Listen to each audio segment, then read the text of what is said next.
Muito grande estarmos reunidos nesta noite para cultuar ao Senhor nosso Deus e ainda mais em ações de graças pelos anos que o Senhor tem dado à Igreja Presbiteriana de Tambaí.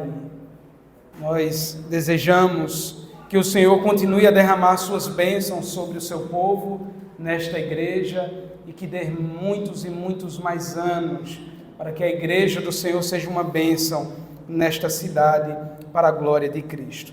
Meus irmãos, abramos a Escritura em Hebreus, capítulo de número 12.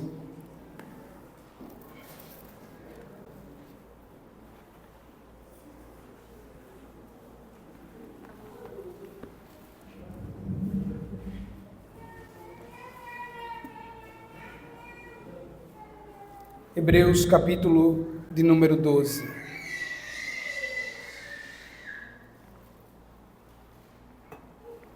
Esta é a palavra do Senhor, e assim nos diz: portanto, também nós, visto que temos a rodear-nos tão grande nuvem de testemunhas, desembaraçando-nos de todo o peso e do pecado que tenazmente nos assedia, corramos com perseverança a carreira que nos está proposta, olhando firmemente para o autor e consumador da fé, Jesus, o qual, em troca da alegria que lhe estava proposta, suportou a cruz, não fazendo caso da ignomínia, e está sentado à destra do trono de Deus. Considerai, pois, atentamente aquele que suportou tamanha oposição dos pecadores contra si mesmo, para que não vos fatigueis, desmaiando em vossa alma.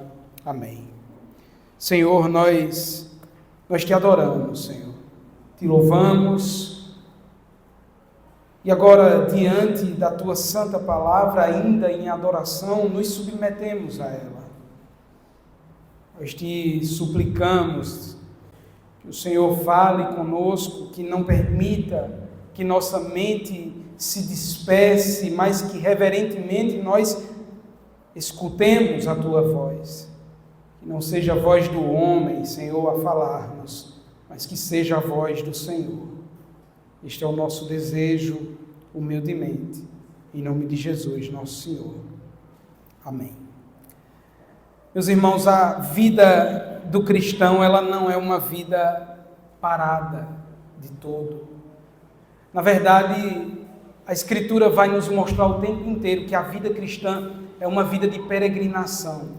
É uma caminhada, é uma longa caminhada. E o que é importante nós notarmos nisso é que muitos nesta caminhada começam com toda força, com toda alegria, com toda disposição, mas nem todos terminam essa caminhada. O grande ponto aqui, irmãos, a ser observado por nós, não está em apenas uma vez crer no Senhor, mas continuamente manter a fé no nosso Salvador. É o que a Escritura nos mostra. Neste texto, especificamente, o autor aos Hebreus nos coloca diante desta realidade. Nós somos chamados pelo Senhor a correr, a perseverar e desta forma manter os nossos olhos fixos em Cristo, em meio, irmãos, ao cansaço da vida, ao pecado que nos assedia. Há um único caminho seguro, é o que o texto aos Hebreus nos diz: olhar firmemente para Cristo. E para compreender isso, irmãos, nós precisamos entender um pouco da carta aos Hebreus e o contexto específico em que o texto do capítulo 12 ele está escrito. Veja, irmãos, a epístola aos Hebreus, ela foi escrita a cristãos de origem judaica que estavam passando por uma grande perseguição. Eles haviam enfrentado a fé em Cristo, mas eles haviam, na verdade, professado a fé em Cristo, mas estavam desanimados na caminhada. Alguns sofriam pelas oposições da vida, outros pelas perdas, Todos eram tentados a retornar às antigas estruturas do judaísmo, às antigas práticas que talvez trouxesse ali um pouco mais de tranquilidade às suas vidas. O propósito central da carta é, sem dúvida, mostrar a supremacia de Cristo em meio a todas essas dores e todas essas dificuldades. Ao longo da epístola, o autor ele vai demonstrar que Cristo é superior, primeiro aos anjos, os capítulos 1 e 2, a Moisés, a lei, o capítulo 3, ao sacerdócio levítico, capítulos 4 a 7, aos sacrifícios da antiga aliança, que são vistos aqui nos capítulos 8 a 10. Ele, Cristo, é o mediador da nova aliança, o sumo sacerdote perfeito, aquele que é apresentado como o sacrifício definitivo. Voltar atrás, irmãos, seria abandonar a realidade de Cristo e se apegar às sombras que apontavam unicamente para Ele e que foram cumpridas nele. Os capítulos 10 e 11, o argumento de que Cristo é o ponto central fica mais forte ainda. No final do capítulo 10, o autor ele exorta: não abandoneis a vossa confiança. E diz mais, diz o Senhor: o meu justo viverá pela fé, confiando em Cristo apenas. No capítulo 11, então, que antecede a este capítulo, nós vemos aquilo que é conhecido como a galeria dos heróis da fé. Alguns crentes do passado são citados aqui: Abel, Noé, Abraão, Moisés e outros, que viveram e morreram confiando nas promessas de Deus, sem vê-las plenamente cumpridas. Esses homens e mulheres, irmãos, não receberam tudo nesta vida, mas eles perseveraram olhando para o invisível. É isso que nos mostra o texto. Eles aguardavam uma pátria superior, isto é, a pátria celestial, como diz o versículo 16 do capítulo 11. Então encerra-se o capítulo afirmando que todos esses obtiveram um bom testemunho por sua fé. Eles esperavam na vinda do Messias, aquele que havia sido prometido. Exatamente, irmãos, a partir desse fundamento que então inicia-se o capítulo de número 12. Portanto, diz o autor, primeira palavra que aparece no verso 1, se tantos perseveraram antes de nós, também nós devemos perseverar. Se eles correram olhando para as promessas na antiga aliança, quanto mais nós que temos a revelação plena em Cristo. Cristo agora já veio. Assim, irmãos, Hebreus capítulo 12, versículos de 1 a 3, não é apenas um texto tirado do seu contexto, mas é a conclusão de tudo que o autor vem discorrendo, principalmente aqui no capítulo anterior, capítulo de número 11. Depois de demonstrar quem Cristo é e de apresentar o testemunho dos santos da antiga aliança, o autor agora chama a atenção de todos os cristãos imediatamente ouvintes dele, aqueles judeus. Devem correr com perseverança, olhando firmemente e somente para Cristo. Veja, irmãos, olhe mais uma vez para o texto e permaneça com a sua Bíblia aberta. O versículo 1, a parte A, nos diz o seguinte: portanto, também nós, visto que temos a rodear-nos tão grande nuvem de testemunhas. Como já disse, irmãos, a palavra aqui, portanto, faz uma conexão diretamente com o capítulo anterior. Ele está concluindo o seu argumento anterior, a galeria dos santos, aqueles que caminharam pela fé, como diz o texto. Não é para ser vista por nós apenas como uma memória, ou com um olhar puramente histórico, ou como exemplos notáveis, mas é vista nesse contexto como um fundamento para a prática da vida cristã, porque eles creram, nós também devemos crer. E agora o autor ele continua dizendo, também nós, assim como eles, visto que nós temos a rodear-nos tão grande nuvem de testemunhas. E veja que aqui há esta metáfora usada para apontar uma multidão de testemunhas.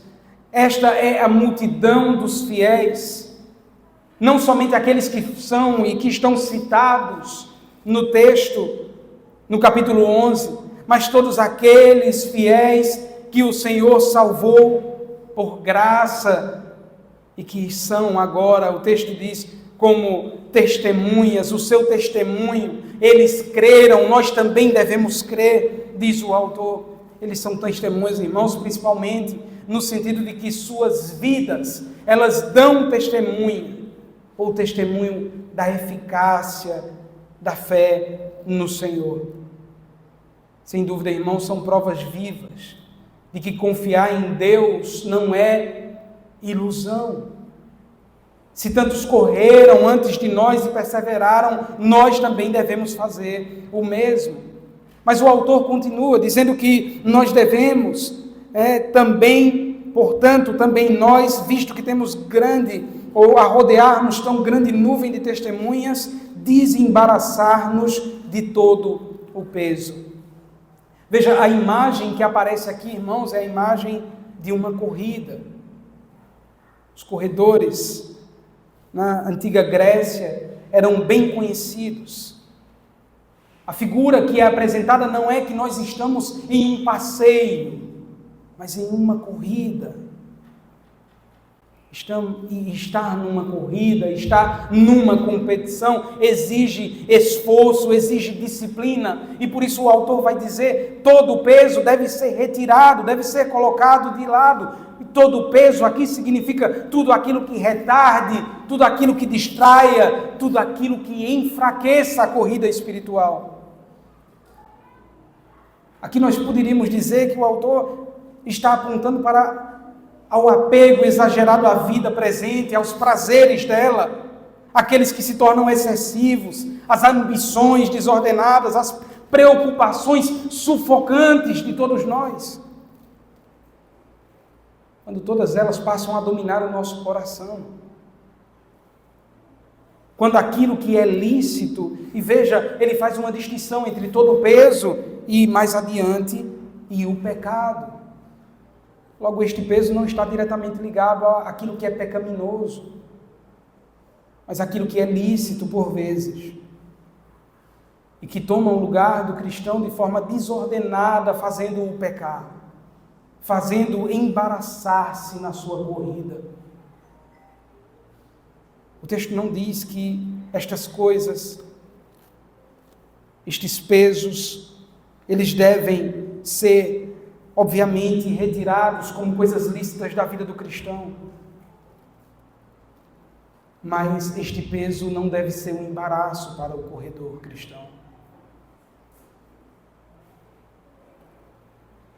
Quando há um embaraço, o autor diz, então, nós devemos tirar esses pesos. Nada pode ser um obstáculo na nossa corrida, nem mesmo aquilo que é lícito, nem mesmo aquilo que é uma bênção da parte do Senhor. Veja, irmãos, por natureza, nós já somos espiritualmente lentos. Este é você e eu.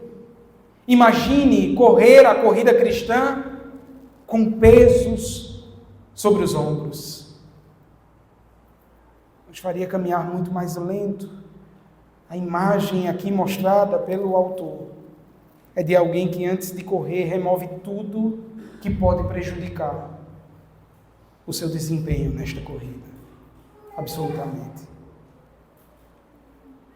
A última parte do verso 1, a continuação, a parte C, ele diz também que nós devemos nos desembaraçar também do pecado que tenazmente nos assedia.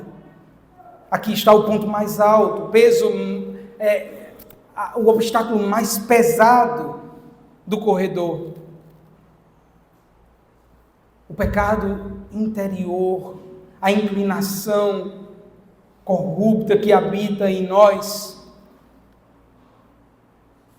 Veja como o autor ele faz a descrição dessa parte. Ele diz: o pecado é algo que nos envolve firmemente, tenazmente, nos assedia, nos cerca como uma rede apertada. Ele não serve somente como um peso, como as outras coisas. Ele impede que você corra. Ele lhe amarra pés e mãos. E imagine a figura de um corredor, amarrado pés e mãos. Ele não consegue dar um passo. Esta é a figura que o autor coloca. A corrida cristã, irmãos, então diz nestas palavras o autor, ela deve exigir de cada um dos filhos do Senhor uma vigilância constante e a mortificação contínua da carne, a mortificação do pecado. Não basta aliviar as cargas, é necessário combater o inimigo principal, o principal obstáculo da nossa vida e da nossa caminhada, o pecado presente na nossa própria natureza. E então agora a última parte deste verso primeiro, ele diz: corramos então com perseverança a carreira que nos está proposta. Veja, irmãos, esta caminhada, esta corrida, ela não é breve. Nós poderíamos usar a seguinte ilustração: é tal qual uma maratona espiritual. Ela pode ser muito longa para muitos. E o que é interessante é que, pelos olhos naturais, nós não conseguimos observar o alvo. Se os nossos olhos espirituais não estiverem atentos, nós não conseguimos olhar a linha de chegada. Isso pode fazer com que a corrida ela seja desgastante. Veja como é empolgante para aquele que corre saber quantos quilômetros faltam para ele chegar, ou pelo menos saber que ao olhar para frente ele consegue enxergar a linha. Mas como corredores, irmãos, que é a figura usada pelo autor da carta aos Hebreus, quando nós não temos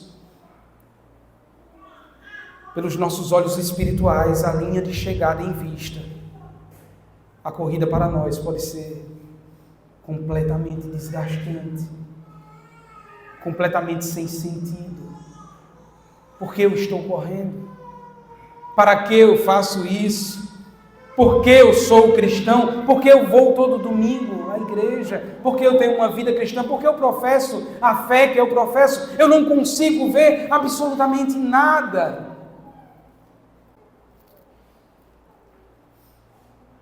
Diz o autor, nós devemos correr com perseverança a carreira que nos foi proposta pelo próprio Senhor.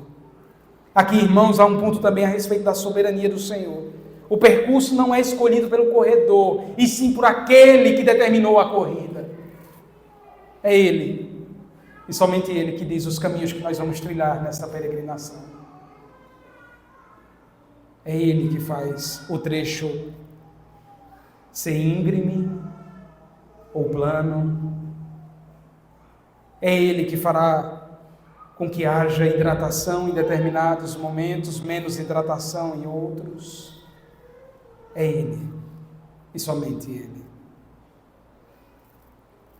Então nós chegamos ao verso número 2, a parte A diz, veja, olhando firmemente para Jesus, autor e consumador da fé. Nós não podemos, irmãos, parar sobre este versículo sem perceber tudo que o autor ele está aqui observando e usando como exemplo. A corrida não faz sentido sem Cristo como sendo o alvo. Não faz sentido algum. E olhar firmemente, aqui no original, significa desviar o olhar de tudo mais para fixá-lo exclusivamente em um único objetivo. Olhando firmemente para Jesus, significa, eu não tenho outra meta, senão alcançar o meu Salvador. Esta é a meta do corredor. Jesus aqui, irmãos, é chamado como o autor da fé, aquele que a inicia. aquele que abre o caminho, aquele que deu a largada da corrida, aquele que preparou o corredor. Mas é aquele também que aperfeiçoará, que consumará, que manterá o corredor ativo por toda a caminhada cristã, por toda a corrida cristã. O restante do verso de número 12, veja, irmãos, diz o qual, e agora apresenta esta outra imagem de Cristo. Em troca da alegria que lhe estava proposta, suportou a cruz, não fazendo caso da ignomínia, e está sentado à destra do trono de Deus. Veja, irmãos, o exemplo da corrida agora passa a corrida, de certa forma, que Cristo teve quando desceu a este mundo. Cristo tinha algo em mente: a obediência ao seu Pai, em primeiro lugar, a glória de Deus e a salvação dos seus eleitos. Cada um daqueles pelos quais ele veio penalmente substituir naquela cruz, estava diante dele na corrida que lhe havia sido colocada pelo próprio Senhor. Esta era a alegria do Senhor, e por isso suportou a cruz, a maldição da cruz, não fazendo caso de nenhuma vergonha que isso lhe deu, enquanto a Escritura diz que mesmo sendo Deus, não usurpou o lugar de Deus. A humilhação que Cristo, nosso Senhor, passou, meus irmãos, foi tamanha. O desprezar do seu Pai naquela cruz, a ira, o cálice da ira de Deus derramado sobre ele, tudo isso em troca da alegria que lhe estava proposta, diz o autor. E então, esta alegria consumada na cruz, na sua ressurreição, na sua ascensão, e agora está assentado à destra do trono de Deus. O verso de número 3, para encerrar esta parte da exposição, irmãos, nos diz: considerai, pois, atentamente aquele que suportou tamanha oposição dos pecadores contra si mesmo, para que não vos fatigueis, desmaiando em vossa alma. Agora, o autor, ele inicia o verso de número 3 dando uma ordem.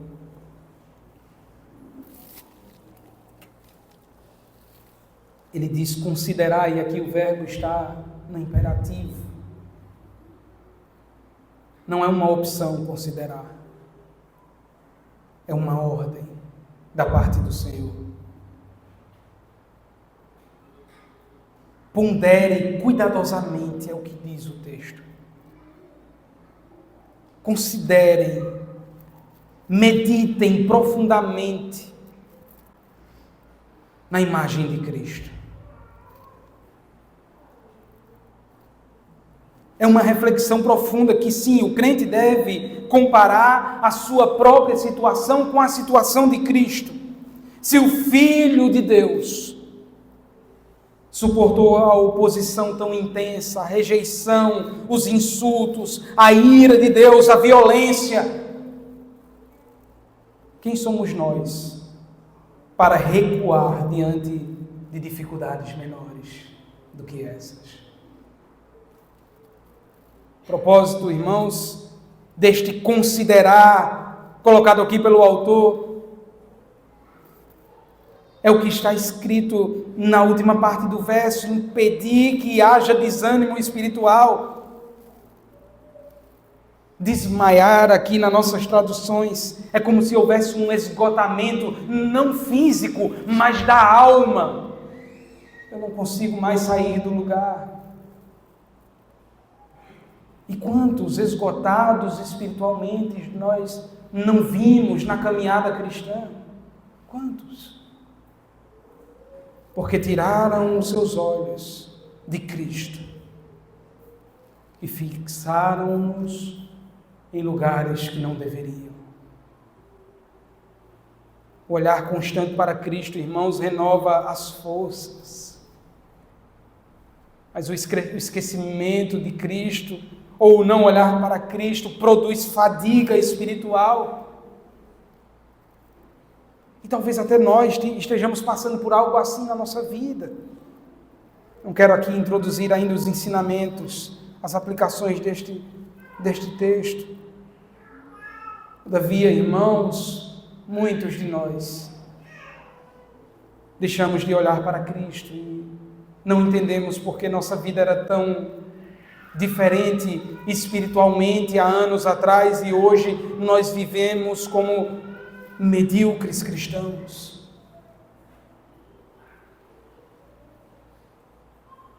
Meus irmãos, tendo visto esse texto, nós temos uma doutrina.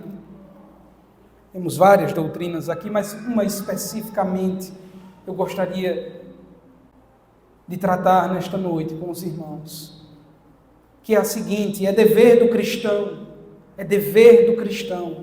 desviar os seus olhos de tudo que o distrai e fixá-los exclusivamente em Cristo, para perseverar até o fim.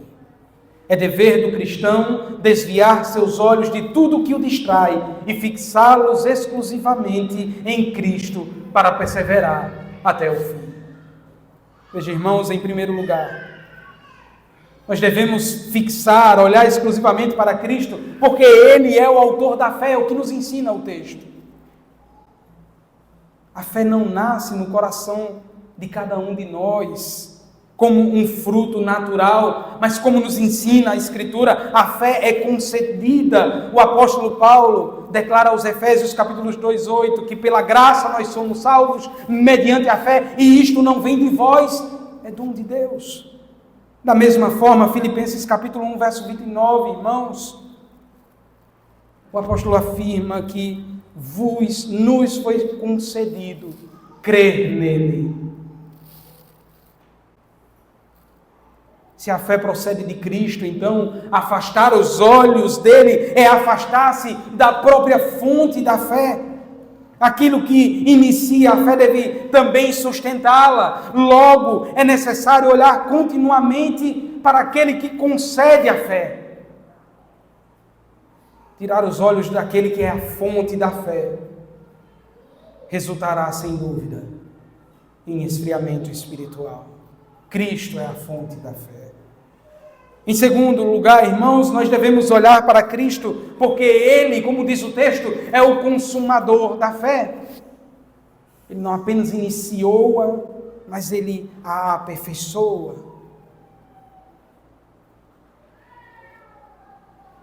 Meus irmãos, durante todo o seu ministério, Cristo viveu em dependência do Pai, como Ele mesmo disse. Em João capítulo 6, versículo 38, eu desci não para fazer a minha própria vontade, e sim a vontade daquele que me enviou. Mesmo quando sofreu injustamente, ele entregava-se àquele que julga retamente.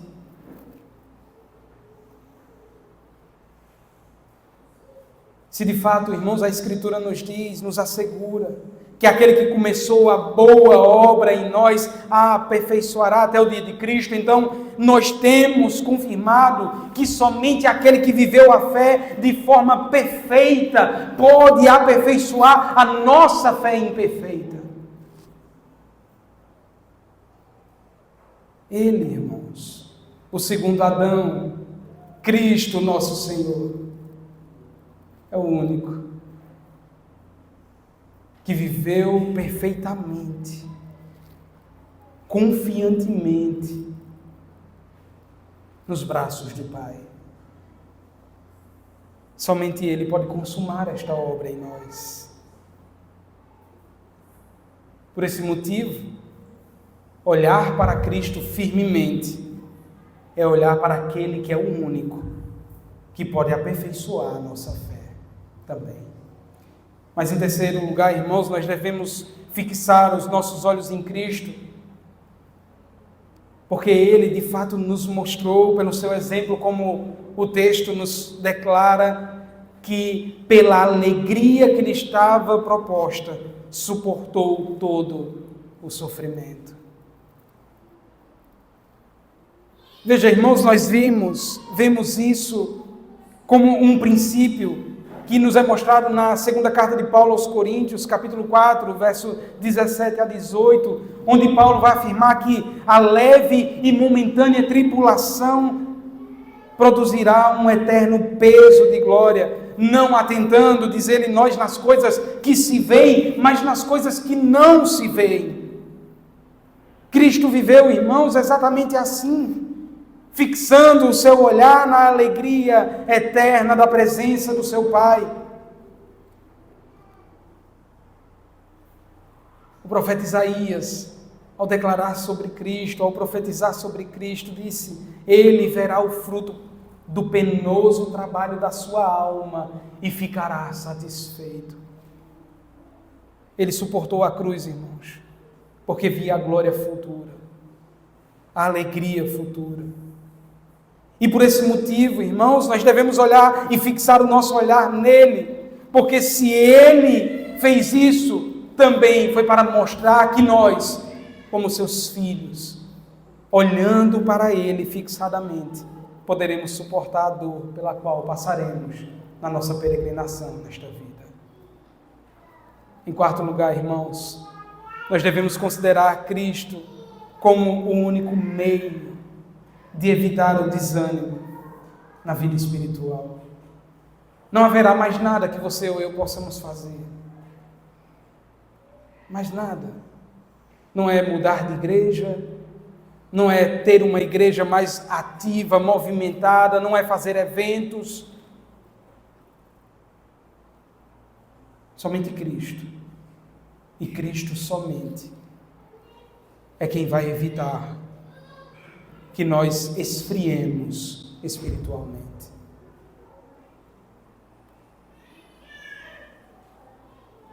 Ainda o profeta Isaías declarou isso: os que esperam no Senhor renovarão as suas forças. Olhar para Cristo fixadamente significa também ter as suas forças renovadas.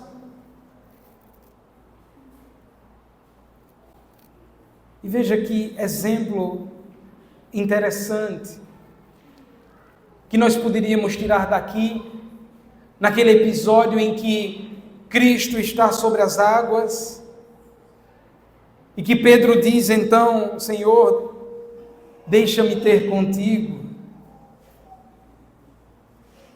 E Cristo olha para Pedro e diz: venha.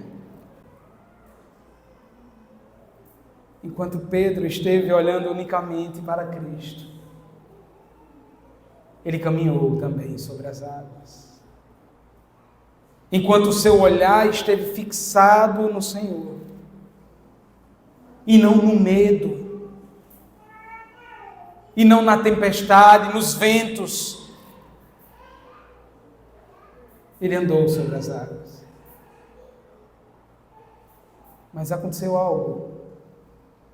Pedro começou a dar ouvidos a tudo aquilo que estava ao seu redor e esqueceu de quem estava com ele naquele momento. Imediatamente, ele começou a afundar. Este é o melhor exemplo, irmãos, que nós vemos. Tirar os olhos de Cristo nos fará afundar na caminhada cristã.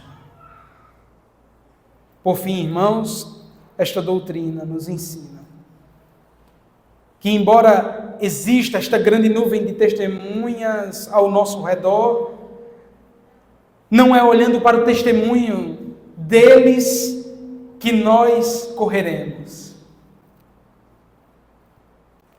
É olhando para Cristo. As testemunhas nos servirão de encorajamento. Mas o que foi que essas testemunhas fizeram? Elas olharam para Cristo.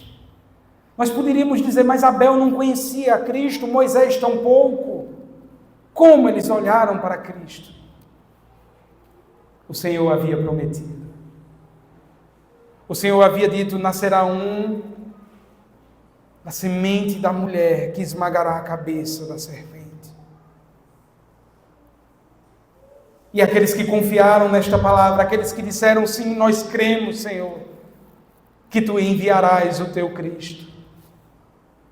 Estes olharam firmemente para o alvo correto, mesmo não tendo conhecido, mesmo não tendo visto os seus atos, mesmo sem saber de tudo que ele fizera, mesmo sem saber que ele haveria de morrer na cruz. Mas eles confiaram na promessa de Deus.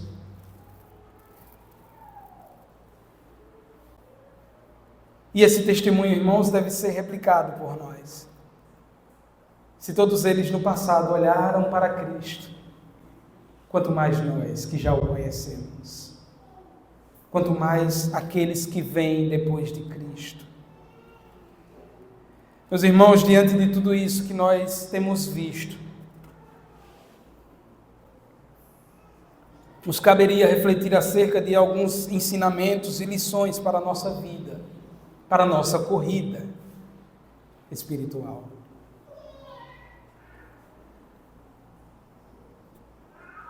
Primeiro, irmãos, se é dever nosso desviar os olhos de tudo o que distrai e colocar o nosso olhar unicamente, exclusivamente em Cristo, então, em primeiro lugar, nós aprendemos para a nossa instrução que a vida cristã, ela não deve ser entendida como algo rotineiro, como uma caminhada comum, mas ela deve ser intencional.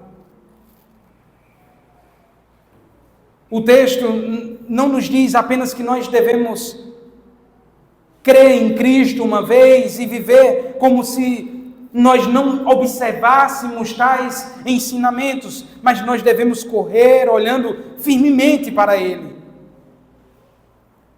Isso, irmãos, nos ensina que a verdadeira fé e a verdadeira corrida espiritual deve envolver uma disciplina espiritual intencional. O que significa isso, irmãos? Significa dizer que se você e eu não buscarmos, não nos disciplinarmos para olhar firmemente para Cristo, isso não acontecerá como qualquer outra coisa que nós fazemos na nossa vida. E apenas um ponto aqui, irmãos. Isso não significa dizer que você então tem livre arbítrio para escolher o que quer ou não fazer. Absolutamente. Mas significa dizer que você é responsável por tudo aquilo que Deus ordenou que você faça. E Ele diz para você: olhe para Cristo firmemente. Isto deve ser feito de forma intencional. Como nós vimos o apóstolo Paulo falar em Colossenses capítulo 3:2, pensai nas coisas do alto. Aqui nós também somos chamados a uma ação consciente que envolve a nossa mente e o nosso coração.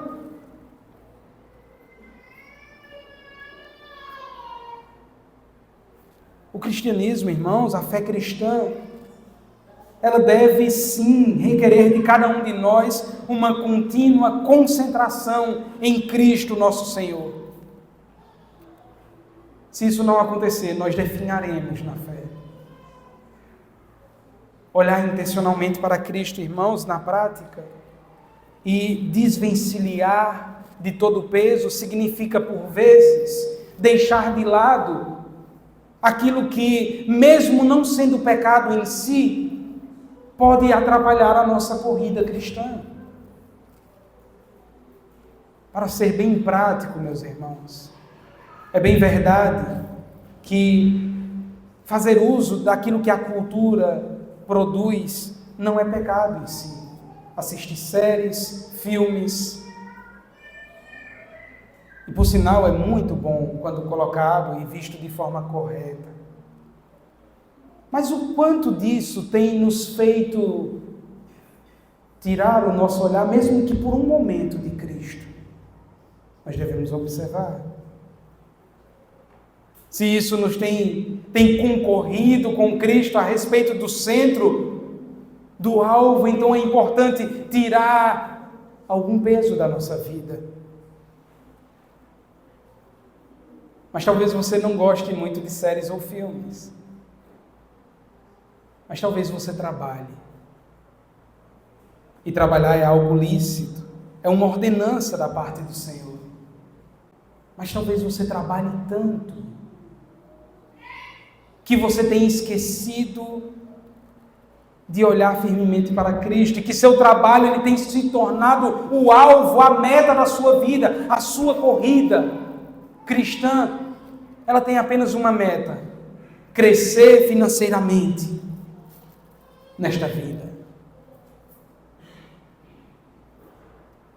Nós pegamos algo lícito, que é o trabalho, algo ordenado pelo Senhor, e colocamos como a nossa linha de chegada. Quando isso é feito, irmãos, a única chegada que você e eu chegaremos é o esfriamento espiritual das nossas almas. Nós devemos também aprender, irmãos, que se Cristo suportou pela alegria futura, nós também devemos suportar as nossas tribulações neste mundo, que são infinitamente menores.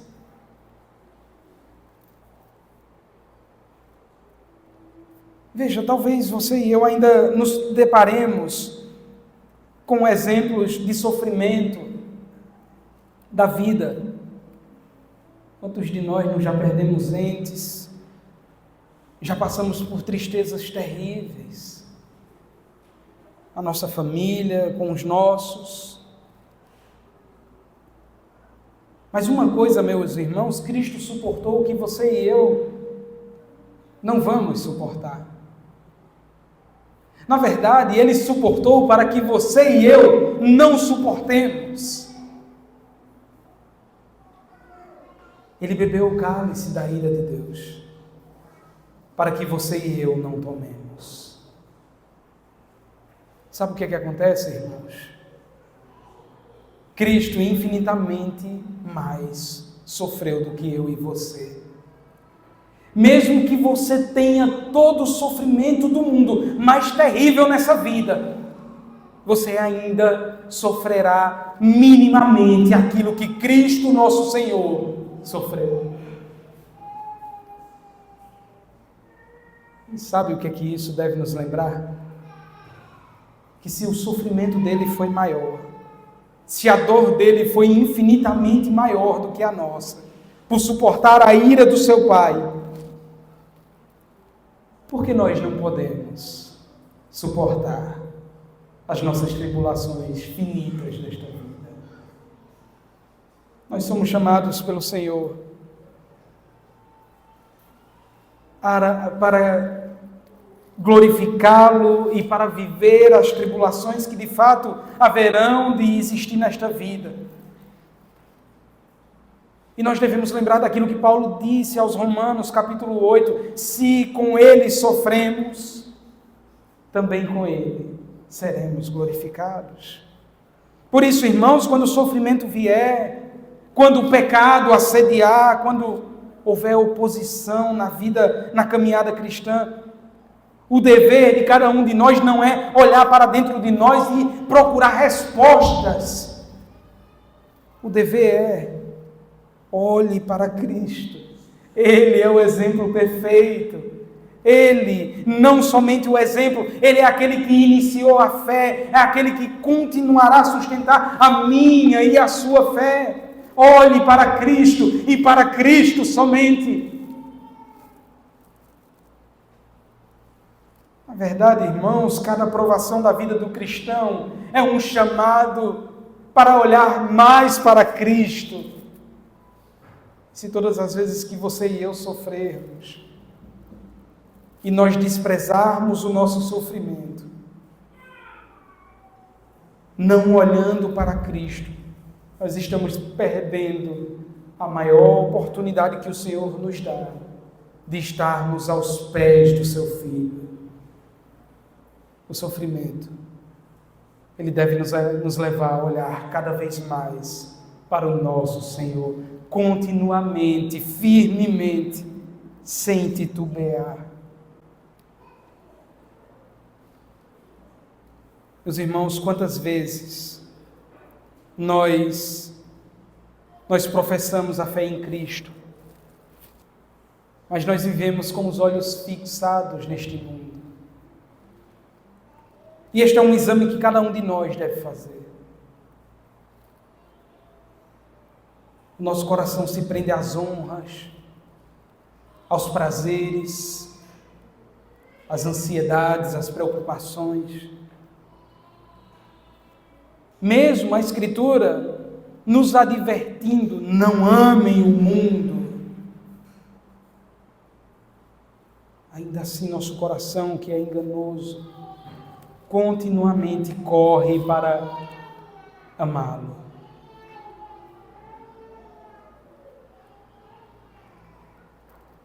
Por vezes, irmãos, nós estaremos mais amando as coisas do mundo do que a Cristo, não porque isso aconteceu repentinamente, mas porque nós deixamos que a nossa vida fosse levada desta forma. Nós imaginaríamos que era suficiente estar no dia do Senhor na igreja com os irmãos. Nós imaginaríamos que era suficiente participar dos estudos bíblicos e aprender sobre teologia. Nós imaginaríamos que era suficiente fazer o culto doméstico todos os dias no lar para que as crianças aprendessem o caminho do Senhor. Mas talvez nós deixamos de observar algo.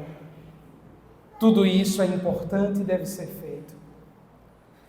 Mas se os nossos olhos não estiverem fitados firmemente em Cristo, de nada adiantará.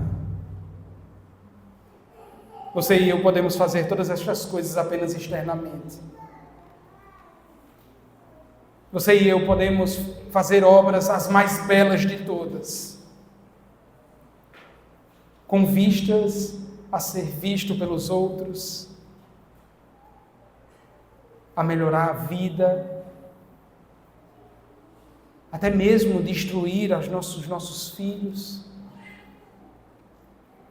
Mas a Escritura nos mostra, irmãos, por meio desse texto, que o alvo, a linha de chegada, é Cristo e a glória de Cristo. Se você e eu não estamos olhando para Ele, corra urgentemente,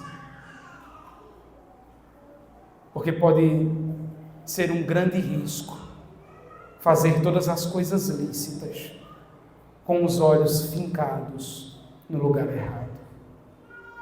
Que Cristo, irmãos, o autor e consumador da nossa fé, nos ajude. Amém. Senhor, nós te louvamos pela tua graça e misericórdia. Bendito és tu, Senhor, nosso autor e consumador, o autor e consumador da nossa fé. Bendito és tu que salvou a nossa vida, colocou fé em nossos corações e que nos tem feito caminhar a corrida cristã. Bendito Cristo, nosso Senhor. Ajuda, Senhor, a nós, o teu povo. Todas as vezes que os nossos olhos não estiverem fitos em ti, fixados na tua glória, nos faz ver a tua glória, Senhor. Glória esta que não será vista com os olhos naturais, mas tão somente com os olhos espirituais que nós, o teu povo, temos por tua graça. Fixa, Senhor, os nossos olhos na eternidade, que nós não vivamos para esta vida, nós não façamos tudo o que fazemos apenas para conseguir os prêmios desta vida, Senhor, tem misericórdia de nós. Mas ao contrário, ó Deus, nós tão somente olhemos para Ti, com vistas a recebê-lo como prêmio das nossas almas. Aquieta, Senhor, o nosso coração, nos faz caminhar em direção a Ti, para a glória de Ti, Senhor. Assim nós te oramos, em Teu nome, Senhor Jesus. Amém. Amém, meus irmãos.